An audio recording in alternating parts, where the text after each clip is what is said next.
Ushaijiuliza the word nganya inamaanisha nini? Najua mjui. So leo wacha ni explain about the word nganya na its origin kiasi tu. So the word nganya inatokana na from a Kiswahili word from a Kiswahili word manyanga. Manyanga ni music. Manyanga it's a traditional musical instrument. Yeah, inatumika kwa traditional mostly. Inajiita manyanga. Kama hujui manyanga ni ile kitu fulani kwa ukipata imekuwa maybe kwa mkebe ama nini na iko the loudest inafanyanga hiyo ndio manyanga. Sijui manyanga kwa speakers. Manyanga ni hizo matwitter, kitu kama matwitter, hizo ndio manyanga. So the word nganya ilitokana na manyanga.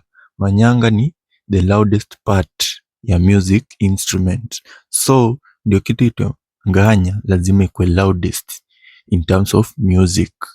So manyanga ni loudest. So nganya lazima ikuwe inaimba loudest. So nganya ni a matatu with the loudest music. That's the definition of nganya. So nganya ni bora tu inaimba, hiyo ni nganya.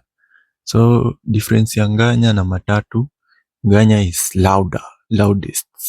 So inaweza kuwa loudest in terms of hizo maarts, in terms of whistler, in terms of music, but nganya ni loudest. So nganya came from a word manyanga.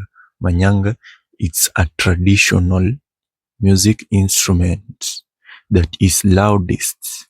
Ili inafanyanga ya traditional. Waluya tunajua manyanga.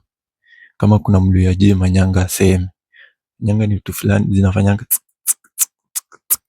So that's why hiyo matatu itaitwa nganya kama iko loudest. But kama iko loudest hiyo tu ni matatu ya kawaida. Yeah. Let me see what you think about that in the comment section.